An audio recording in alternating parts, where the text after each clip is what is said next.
அனைவருக்கும் வணக்கம். அமெரிக்க ஈரான் போர் இப்போ இந்தியாக்குள்ள வந்திருக்கு அப்படின்ட்டு சொல்லலாம். அமெரிக்கா விட்ட ஒரு ஏவுகணை நம்ம இந்தியாவுடைய விசாகப்பட்டினம் பெருங்கடல் கூட அப்படியே வந்து இலங்கைக்கு போய் அங்க நின்றுட்டு இருந்த ஈரான் கப்பலை அட்டாக் பண்ணியிருக்கு. இது குறித்த முழு பின்னணியையும் இந்த வீடியோவில் பார்க்க போகிறோம். இதில் இந்தியாவை குறி வச்சிருக்கா அமெரிக்கா அப்படிங்கிற ஒரு கேள்வியும் அனைவரோட மனசுல இருக்கு. அதை பற்றியும் இந்த வீடியோவில் நான் முழுமையாக சொல்ல போறேன். அமெரிக்காட்ட கிட்டத்தட்ட இன்னும் 10 நாளைக்கு தான் அணுகுண்டு ஆயுதங்களுடைய ஸ்டாக் இருக்கு. இன்னும் 10 நாளைக்கு மேல போர் நீடிச்சிச்சுன்னா அதுவும் கஷ்டம் தான்ப்பா அப்படின்ட்டு அமெரிக்காவுடைய மிலிட்ரி அமெரிக்கன் கவர்மெண்ட்டுக்கு ஒரு வார்னிங் கொடுத்துருக்குறாங்க. அது குறித்தும் இந்த வீடியோவில் விரிவாக பார்க்க போறோம். வாங்க வீடியோக்குள்ள போகலாம். நான் உங்கள் வீட்டு பிள்ளை ரிப்போர்ட்டர் பிரேம்குமார். அமெரிக்க ஈரான் போர் 5ஆம் நாளாக தொடர்கிறது. வீடியோக்குள்ள போறதுக்கு முன்னாடி வீடியோ லைக் பண்ணிட்டு சப்ஸ்கிரைப் பாருங்க. அப்பதான் வீடியோ நிறைய பேருக்கு ஷேர் ஆகும். ஃபர்ஸ்ட் ஆஃப் ஆல் ஈரானுடைய போர்க்கப்பலை அமெரிக்கா எப்படி அட்டாக் பண்ணாங்க அப்படிங்கறத உங்கள்கிட்ட சொல்றேன். ஃபர்ஸ்ட் இந்தியா வருடம் அனைத்து நட்பு நாடுகள் உடனான கடற்படையுடன் பயிற்சி மேற்கொள்வது வழக்கமான ஒன்று. அந்த வரிசையில் இவ்வருடத்திற்கான பயிற்சி பிப்ரவரி 18 - 25 வரை நம்முடைய வங்காள விரிகுடா பகுதியில் நடந்துச்சு. இந்திய பெருங்கடல்ல இந்த பயிற்சி 18 - 25 வரை நடந்திருக்கிறது. 25 பயிற்சியை முடித்துக்கொண்டு ஈரானுடைய போர்க்கப்பல் ஈரானை நோக்கி சென்றிருக்கிறது. ஈரானை நோக்கி சென்று கொண்டிருக்கும் போது இலங்கையில் ஈரான் இப்போ ஒரு 400 கிலோமீட்டர்ல ஈரானை ரீச் பண்ணிடுவாங்க. இலங்கை அங்கிருந்து ஒரு 40 கிலோமீட்டர். அப்படி இருக்கக்கூடிய சூழ்நிலையில அமெரிக்காவுடைய நீர்மூழ்கி கப்பல் கிட்டத்தட்ட வேர்ல்டு வார் 2 இருக்குல்லங்க, அதுக்கப்புறம் அமெரிக்கா அவங்களுடைய நீர்மூழ்கி கப்பல் மூலமா அட்டாக் பண்றது this is the first time. அந்த நீர்மூழ்கி கப்பல் மூலமா அமெரிக்கா ஈரானோட போர்க்கப்பலை அட்டாக் பண்றாங்க. கிட்டத்தட்ட பாதுகாப்பு படை வீரர்கள், இராணுவ வீரர்கள், பைலட்டு, பயணிகள் அப்படின்னு சொல்லிட்டு கிட்டத்தட்ட 180 பேர் அந்த ஈரானுடைய கப்பலில் இருந்திருக்கிறாங்க. அமெரிக்கா உன்னிப்பா கவனிச்சிருக்கிறாங்க. விசாகப்பட்டினத்தில் வச்சு அட்டாக் பண்ணா கண்டிப்பா இந்தியாவுக்கு பாதிப்பு ஏற்படுங்கிறத தெரிஞ்சு இந்தியாவை விட்டு கொஞ்சம் வெளியே போறதுக்குள்ள பார்டரே கிராஸ் பண்ணல, அதுக்குள்ள இலங்கையில வச்சு இந்த கப்பலை போட்டிருக்கிறாங்க. அந்த ஈரான் போர்க்கப்பலுடைய ஒவ்வொரு டீட்டெயில்ஸையும் அமெரிக்கா கவர்மெண்ட் இன்ச் பை இன்ச்சா நோட் பண்ணியிருக்கிறாங்கிறது இதுல இருந்து நம்ம தெரிஞ்சுக்க முடியுது. ரொம்ப நுணுக்கமா நோட் பண்ணி தான் இந்த கப்பலை போட்டிருக்கிறாங்க. கிட்டத்தட்ட வேர்ல்டு வார் 2க்கு அப்புறம் ஏவுகணைய நீர்மூழ்கி கப்பல் மூலமா அனுப்பி ஈரானுடைய போர்க்கப்பலை இந்திய பெருங்கடல்ல வீழ்த்தி தள்ளி இருக்கிறாங்க அப்படின்ட்டு சொல்லலாம்.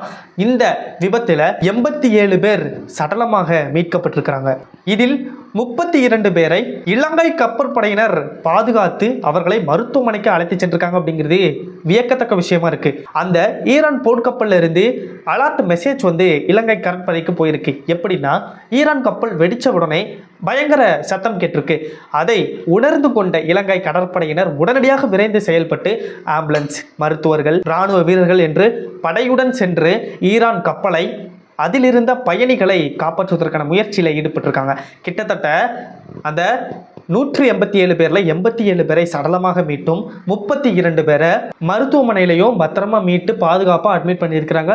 மிச்சம் இருக்கக்கூடிய 61 பேருடைய நிலை என்னன்னு இன்ன வரைக்கும் தெரிய வரல. அந்த அலர்ட் மெசேஜ் போன உடனே இலங்கை கப்பற்படை இந்த 32 பேருடைய உயிரையாச்சு காப்பாற்றிருக்கிறாங்க அப்படின்னு நினைக்கும் போது நல்ல விஷயமா தோணுது. அதே போல் அமெரிக்காவை பற்றி இன்னொரு விஷயம் நான் சொல்லியே ஆக வேண்டும். அமெரிக்கா தான் ஃபர்ஸ்ட் இங்கே அட்டாக் பண்ணாங்க. அட்டாக் பண்ணதுலேருந்து ஈரான் மறுபடியும் பதிலடி கொடுத்துட்டு இருக்காங்க. எதுக்குன்னா காமினி அவர்கள் உச்ச தலைவர், அவர் உயிரிழந்துட்டார் அப்படிங்கிறதுக்காண்டி ஈரான் நாங்கள் விட மாட்டோம் அப்படின்னு சொல்லி அட்டாக் பண்ணிருக்காங்க. இதில் இஸ்ரேல் ஊடையில் என்ன சொல்கிறாங்கன்னா, கண்டிப்பான முறையில் நாங்கள் அடுத்த சுப்ரீம் லீடராக நீங்கள் யார் சூஸ் பண்ணுறீங்களோ அவங்களை குறி வச்சு தாக்குதல் நடத்துவோம், அவங்களையும் நாங்கள் கொல்லாமல் விட மாட்டோங்கிறத இஸ்ரேல் எச்சரிக்கையாக விடுறாங்க. இஸ்ரேல் தொடர்ந்து லெபனான் மீதும் அட்டாக் பண்ணிட்டு வராங்க. ஹிஸ்புல்லா அமைப்பு அந்த இருக்கக்கூடிய இடங்கள், அல் கிங்கோடைய தொலைக்காட்சி நிறுவனம் அப்படின்னு சொல்லிட்டு அவங்க சைடில் உள்ள எல்லா முயற்சிகளையும் மேற்கொண்டு இஸ்ரேலும் லெபனானையும் ஈரானையும் தொடர்ந்து அட்டாக் பண்ணிட்டே வராங்க. இப்போ அமெரிக்காவுடைய ராணுவம் அவங்க கவர்மெண்ட் கொடுத்துருக்கக்கூடிய அறிவிப்பு, எச்சரிக்கை அறிவிப்பு இணையதளத்தில் ரொம்ப வைரல் ஆகிட்டு இருக்கு. என்னன்னு கேட்டிங்கன்னா, ஃபர்ஸ்ட் அவங்க சொல்கிற விஷயம், போரால் அமெரிக்காவிற்கு $500 கோடி செலவு. ஒரு நாள் ஈரானை அட்டாக் பண்ணுறதுக்கு அமெரிக்கா $500 கோடி செலவு பண்ணியிருக்கிறாங்க. இந்த பண மதிப்பு, இந்த போர் ஒரு மாதத்திற்கு நீடிச்சிச்சு அப்படின்னா, இப்படி நீடிக்கும் தான் ட்ரம்ப் சொன்னார், அதை நான் அடுத்த சொல்கிறேன். ஒரு மாதத்திற்கு இன்னும் போர் நீடிச்சிச்சுன்னா அமெரிக்காவுடைய பொருளாதாரம் $21 கோடி வீழ்ச்சி அடையும் அப்படிங்கிறது பொருளாதார நிபுணர்களுடைய கருத்து கணிப்பா இருக்கு. இது கன்ஃபர்மேஷன் நியூஸ் கிடையாது, இன்டெலிஜென்ஸ் சொல்றதை வச்சு நான் சொல்றேன். இந்த அறிவிப்பு வெளியாகிறதுக்கு முன்னாடி ட்ரம்ப் ஒரு நிகழ்ச்சியில என்ன சொல்லியிருந்தாருன்னா, அவங்க ஈரானிகளை தொடர்ந்து அட்டாக் பண்ணிட்டே இருப்பாங்க, ஒரு கட்டத்தில் அவங்களுடைய ஆயுதங்கள் எல்லாம் காலியா போயிடும், அதுக்கப்புறம் அவங்களால அட்டாக் பண்ண முடியாது அப்படிங்கிறத ட்ரம்ப் சொல்லியிருந்தார். ட்ரம்ப் அந்த நிகழ்ச்சியிலே சொன்னார், இந்த போர் 4 வாரங்களுக்கு நீடிக்கும் என்று. அதை வச்சு தான் நிபுணர்கள் இந்த கணக்கை போட்டிருக்கிறாங்க.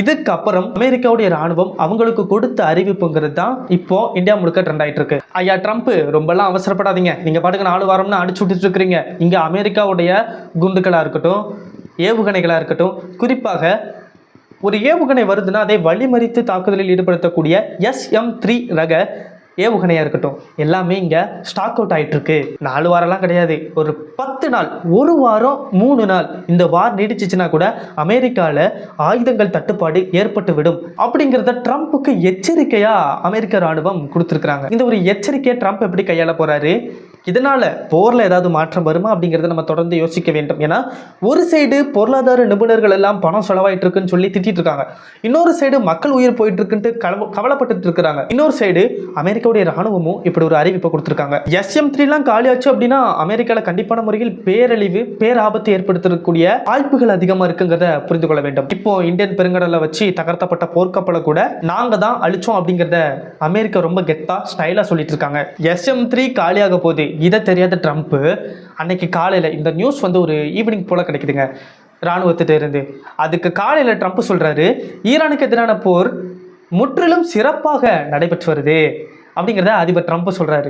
ஈரானின் ஏவுகணைகளை நாங்கள் வானத்திலே வீழ்த்திக்கிட்டு இருக்கோம் அப்படின்னு சொல்றாரு. ஐயா, வானத்திலே வீழ்த்துறதுக்கு SM-3 வேணும், SM-3 காலியாக போது, சீக்கிரம் அதை ஸ்டாக்கு கொண்டு வர பாருங்க. அதே போல இதை நான் அவங்கள்ட்ட யாருக்குமே சொல்லிட்டேன், மூழ்கடிக்கப்பட்ட ஈரான் போர்க்கப்பலில் இருந்த மாலுமிகள் 87 பேர் உயிரிழந்திருக்காங்க, காயமடைந்த 32 பேர் இலங்கை கப்பற்படையினரால் மீட்கப்பட்டிருக்காங்க, கப்பலில் இருந்து 50க்கும் மேற்பட்டவர்கள் காணாமல் போயிருக்காங்க, அவங்களுடைய சடலங்கள் கூட கிடைக்கல அப்படிங்கிறது வருத்தத்திற்கு செய்தியாக இருக்கு. போர் காரணமாக இப்போ தான் நம்ம இம்பார்ட்டன்ட் பாயிண்ட்டுக்கு வரோம். இந்த போர் நடக்கிறதுனால இந்தியாவில் கண்டிப்பாக ஆயில் தட்டுப்பாடு, கச்சா எண்ணெய் தட்டுப்பாடு வரும் அப்படிங்கிறத ஸ்டார்டிங்கில் இருந்தே நம்ம Day 1, Day 2, Day 3, Day 4, இன்னைக்கு Day 5 போயிட்டுருக்கு. இன்னைக்கு வரைக்கும் நம்ம சொல்லிட்டு இருக்கிறது அதுதான்.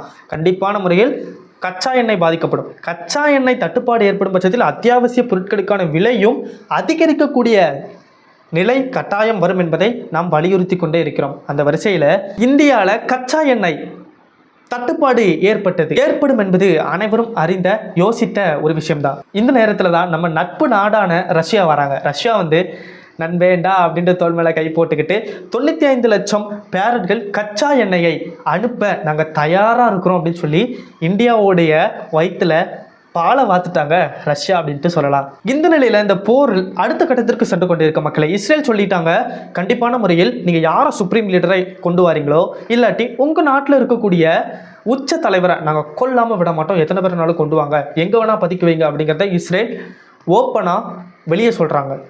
உங்கள் நாட்டோட பெரிய கை தான் எங்களுடைய இலக்கு அப்படிங்கிறத சொல்லிட்டாங்க. இந்த நிலையில் ஈரான் உச்ச தலைவர் காமேனியின் இறுதி சடங்கு நேற்றைய தினம் நடைபெறதா இருந்துச்சு. இவர் உயிரிழந்தது முதல் நாள் போர்லேயே இருந்துட்டார்.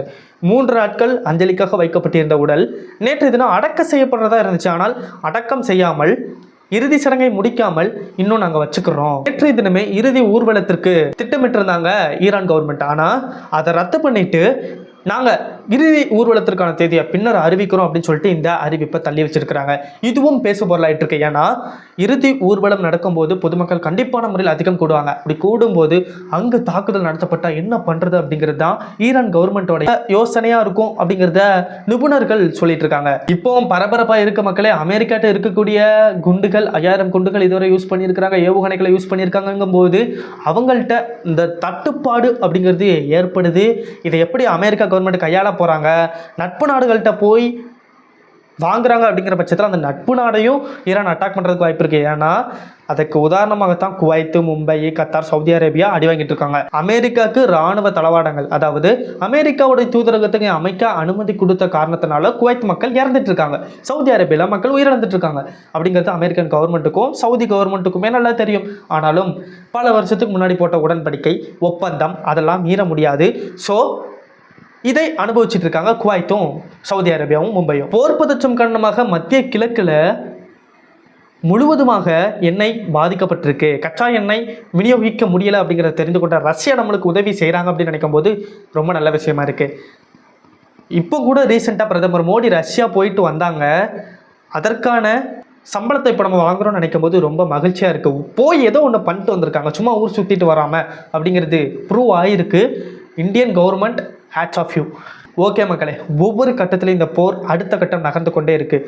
தொட்டு தொட்டு அப்படி இலங்கை கடற்படை, இந்திய பெருங்கடல் அப்படின்னு சொல்லிட்டு ஏவுகணை சுற்றி விசாகப்பட்டினத்துக்கு வந்து மறுபடியும் அங்கே போய் போர்க்கப்பலை அட்டாக் பண்ணியிருக்கு. இது கிட்டத்தட்ட ஏவுகணை இந்தியா மேலே விழுந்த மாதிரி தான் அப்படிங்கிறத பல பொருளியல் நிபுணர்களும் அறிஞர்களும் சொல்லிட்டு இருக்காங்க.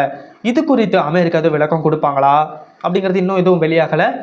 மன்னிப்பு எதுவும் கேட்பாங்களா அப்படின்ட்டு வெளியாகலை. இந்தியா மேலே ஒரு துரும்பு விழுந்தால் கூட இந்தியன் கவர்மெண்ட் ஆக்ஷன் எடுக்கும் அப்படிங்கிறது மட்டும் ட்ரம்ப்புக்கு நல்லா தெரியும் அப்படிங்கிறத சொல்லிக்கொண்டு, இது மாதிரி போர் குறித்த செய்திகளையும் இந்தியாவிலையும் தமிழ்நாட்டிலையும் நடக்கிற பல முக்கிய நிகழ்வுகளை பற்றி நீங்கள் தெரிஞ்சுக்கணும்னு நினச்சிங்கன்னா நம்ம சேனலை சப்ஸ்கிரைப் செய்து வச்சுக்கொள்ளுங்கள். நான் உங்களை அடுத்த வீடியோவில் சந்திக்கிறேன். Tata bye bye.